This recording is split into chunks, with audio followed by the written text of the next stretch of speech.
fantasi tentang desain mah terserah arsiteknya sendiri nantinya kan. Yang penting adalah bersiap-siap. Jadi nggak pernah berhenti untuk belajar. Pasti semuanya tambah hari tambah baik kok.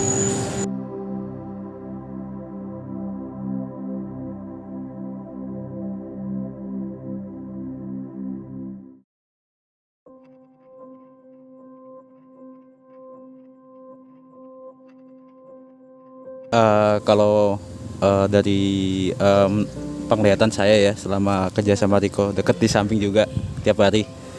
Ya dia selalu memiliki motivasi ketika datang ke kantor ya mau nyelesain sesuatu itu. Jadi semua harus beres dan beres itu harus cepat dan nggak perlu lama-lama gitu. Seperti yang diajarkan di studio ini gitu. Yang menurutnya sangat ujian itu harus diselesaikan terlebih dahulu, dan untuk yang masih bisa dipending mungkin selesainya nanti gitu. Terkadang Riko saya lihat masih bingung dia harus ngerjain yang mana gitu, karena saking ada 3 project ya yang dia handle. Jadi ya paling saya bilang ya yang paling utama dulu sih yang waktu ini dibutuhin, paling itu sih. Riko ya semangatnya tuh terpancar banget. Dan dia tepat sasaran juga kalau kerja. Dari sekian banyak yang harus dikerjain, dia tahu mana yang harus diduluin. Sekali tembaknya tuh juga banyak menyelesaikan problem-problem di lapangan.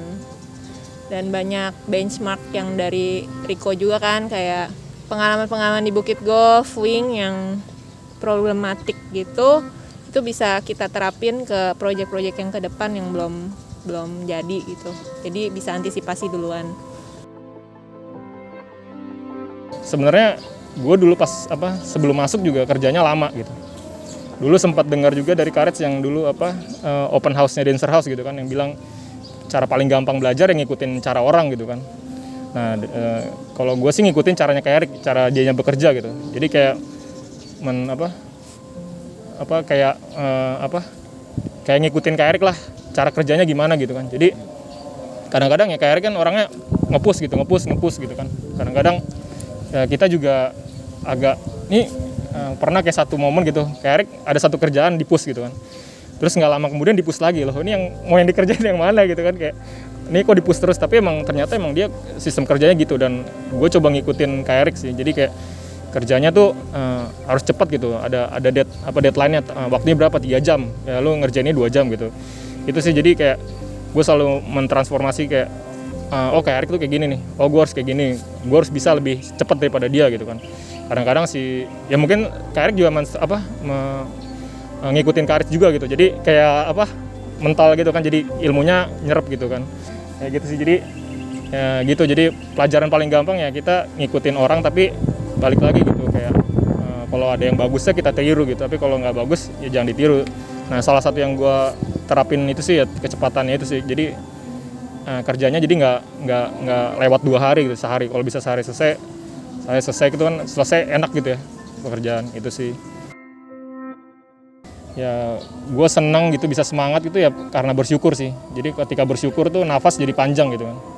Nah kadang-kadang kayak ngeliat gitu, gue bisa dapat proyek kayak Bukit Golf gitu, kayak belum lulus aja baru lulus aja 2 tahun gitu, bisa ngerjain proyek yang benar-benar segede itu, dan gue bisa masuk ke dalamnya dan bisa belajar banyak. Dari awal Riko ada di sini gitu ya, Riko kan terpapar sama proyek-proyek sifatnya teknikal ya. Habis itu kemudian dari teknikal itu memformasikan konseptualnya gitu ya. Jadi kebalik nih cara belajarnya. Nah, kalau dilihat dalam pembentukan masa belajar seorang arsitek, kan ada formative years-nya kan. Jangan takut, maksudnya arsitek itu memang panjang banget. Misalnya 10 tahun, 15 tahun baru kelihatan gitu ya. Tapi yang penting adalah punya skill teknikal yang bagus banget gitu. Jadi apapun tembakannya nggak bulletproof lah. Nah menurut saya untuk bisa kayak gitu di masa-masa awal tuh perlu energinya itu gede banget. Dan saya pikir dengan Riko masih sabar dan masih sincere dan masih tekun belajar sampai sekarang, itu nggak mudah.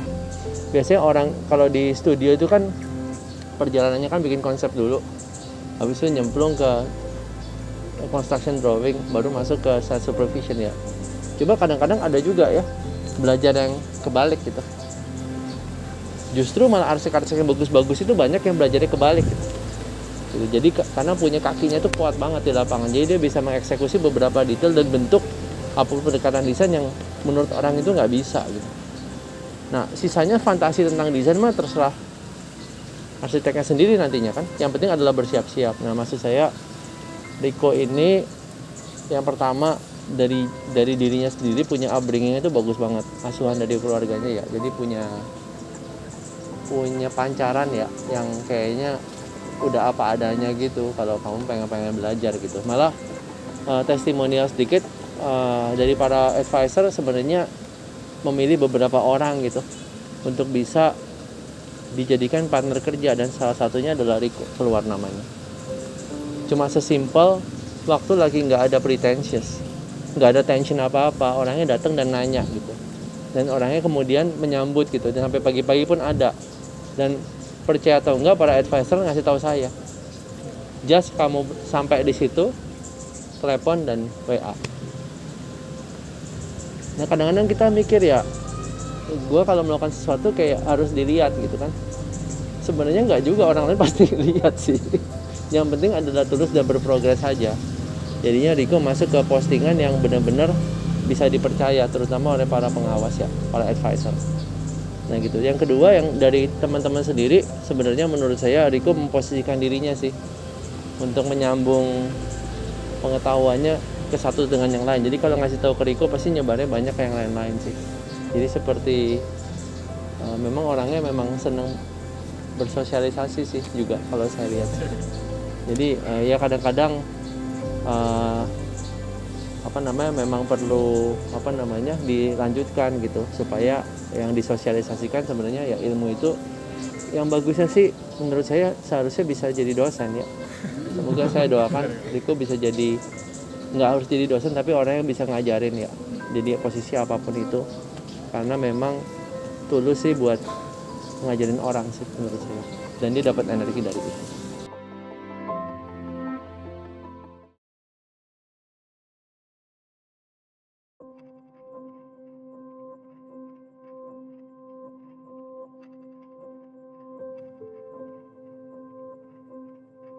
Mungkin kalau buat aku sih, kalau si Repi yang setahu aku sih bagus sih Pak, kalau masalah kerja itu dia cepet juga sih mungkin nanganin project-projectnya itu dia.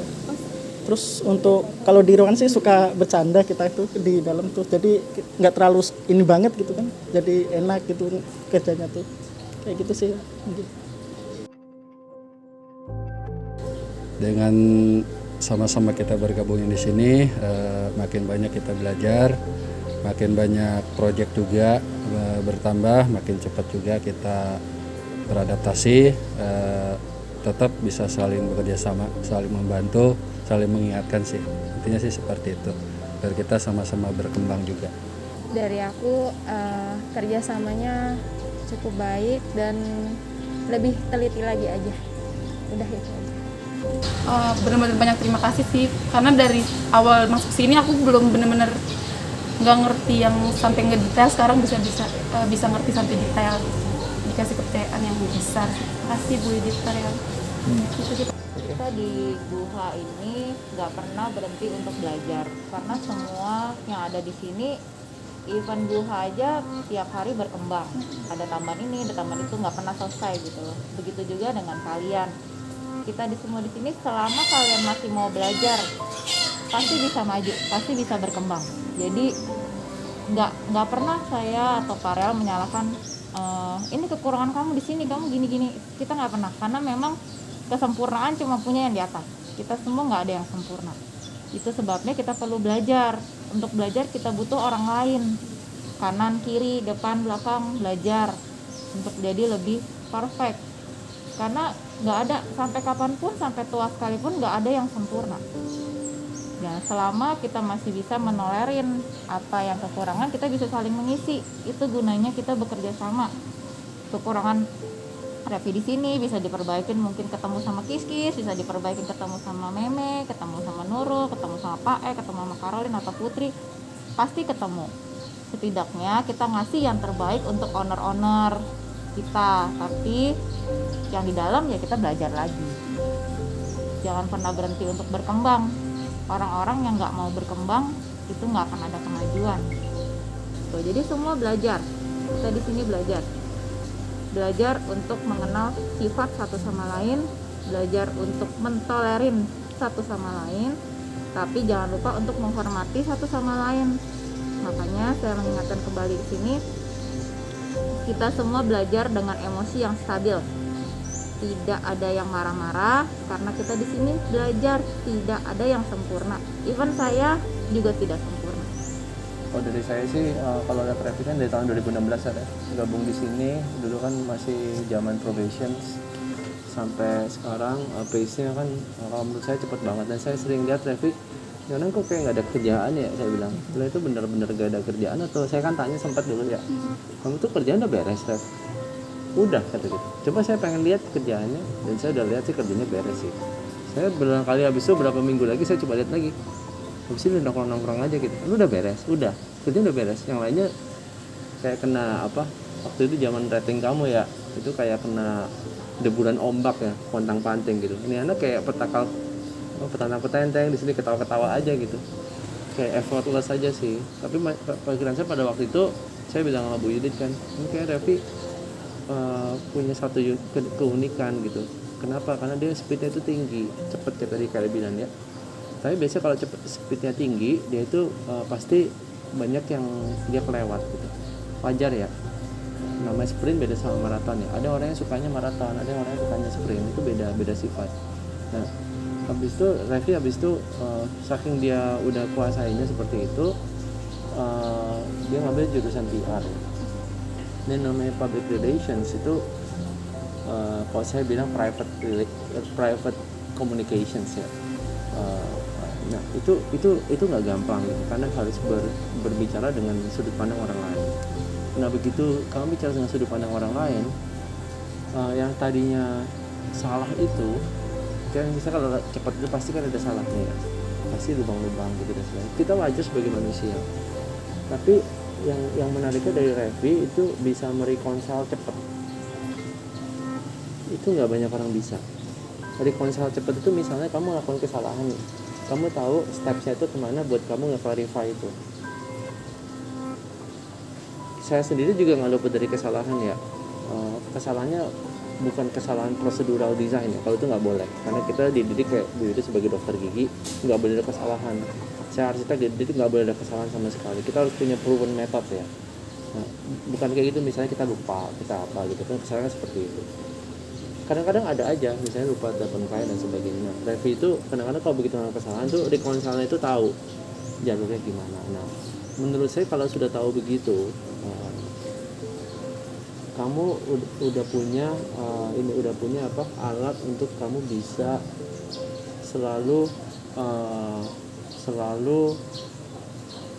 selesai gitu dengan apa kerjaan kamu. Jadi berarti kalau orang yang takut ya, itu orang yang nggak pernah selesai sama kerjaannya. Dengan tahu bahwa kamu bisa salah dan kamu tetap ngejaga speed kamu, when something goes wrong, datengin aja. Saya pikir gitu. Nah, menurut saya di titik situlah nunjukin kualitas Revi.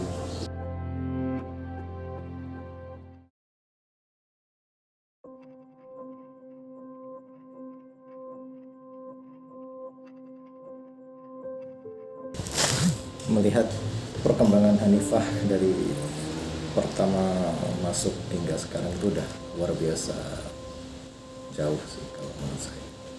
Dari yang awalnya mengamati, sekarang sudah bisa banyak mencoba, terus banyak mengorganisir sesuatu gitu.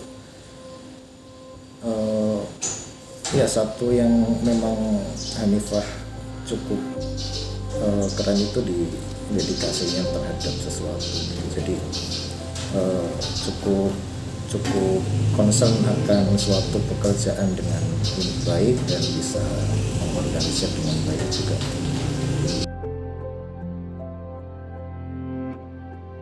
Kepeduliannya Mbak Ufi ya kepada setiap orang secara personal gitu. Kadang Mbak Ufi tuh orangnya bisa sensitif banget tahu apa yang terjadi sama orang lain gitu. Terus juga berusaha memikirkan orang itu gimana caranya supaya dia menjadi lebih baik lagi gitu, seperti itu. Nah, punya sifat perfeksionis itu nggak gampang gitu, karena perfeksionis itu yang mewarnai sebuah pekerjaan jadi level saya itu masterpiece gitu. Nah, itu memang perlu waktu gitu. Tetapi menjadi perfeksionis di depan itu juga punya hambatan gitu, karena jadinya nggak bisa jadi overly critical gitu. Padahal untuk membuat masterpiece kadang-kadang kita perlu kreatif gitu. Nah, sisi kreatifnya itu biasanya didapatkan dari sudut pandang orang lain. Nah, kalau Hanifah itu bisa berubah jadi lompatan gitu, dia menjadi sisi yang lebih transformatif karena lebih maju gitu. Dia sebenarnya perlu orang lain buat membawa Hanifah ke level yang jauh lebih dia tidak pernah bayangkan sebelumnya. Nah, setelah dia dibawa orang lain ke satu tempat, baru dia melakukan proses overly critical lagi gitu, karena semua sudah bawaannya seperti itu gitu. Nah, akhirnya orang-orang yang biasanya yang seperti Hanifah itu yang kadang-kadang saya temuin ada langka gitu, cukup langka. Ini kayak spesies langka gitu ya. Itu ya perlu untuk memaparkan dirinya kepada ekosistem yang dia mimpikan gitu, seperti itu. Entah itu di OMA, entah itu misalnya orang-orang yang dia appreciate gitu, entah itu orang-orang yang misalnya ekosistem pendidikan dimanapun itu gitu yang dia suka gitu. Nah, dari situ sebenarnya secara otomatis orang-orang seperti ini karena punya rekonsiliasi, punya sisi evaluasi dan sisi overly critical, itu akan transform dengan sendiri gitu. Tapi kalau ketemu sama ekosistem yang tidak mendukung dia, mungkin itu jadi satu hal yang menciptakan sedikit trauma gitu kan, karena memang dia nggak bisa beradaptasi sama sekali. Dia mungkin dipaksa, dia akan rada teriak gitu ya, seperti itu. Jadi dia akan langsung bilang enggak, mungkin langsung cabut gitu. Dan itu menimbulkan sisi yang tidak baik gitu, traumatik gitu ya, seperti itu. Nah, sisi psikologi seperti itu sebenarnya itu dibahas lah di dalam clinical therapy gitu ya. Ada beberapa clinical psikolog yang kayak gitu ya. Nah, saya pikir kalau lihat Hanifah sekarang ya, I think adaptasinya itu udah kelihatan ya. Terutama terlihat di awal minggu ini ya, di minggu lalu itu kita bicara soal misalnya manuskrip itu saya itu cukup banyak gitu. Dan saya kadang tahu untuk bisa melompati manuskrip itu perlu untuk hanyut tapi tidak hanyut gitu, ngalir tapi tidak hanyut gitu ya. Dan harusnya nata diri sampai punya fondasi gitu. Karena buat tahu sesuatu figur yang di luar out of the box itu kan kita kan nggak pernah tahu itu muncul dari mana ya. Muncul Retton dan kawan-kawan itu tahu dari mana coba. Ya, maksud saya kadang-kadang kan kita hidup kan kayak gitu ya. Kamu ketemu orang baru, kamu nggak tahu muncul dari mana, dia ngasih inspirasi buat kamu. Apa kamu menolak dia? Nah, hal-hal seperti itu manusiawi banget ya. Kalau hidup itu katanya serendipity gitu, ada sebuah pertemuan yang tidak terduga. Nah, lanjutan gitu itu menurut saya, dan dia bisa setelah itu bisa maklum dan kemudian merajutnya jadi satu manuskrip yang tulisan yang luar biasa sih, gitu.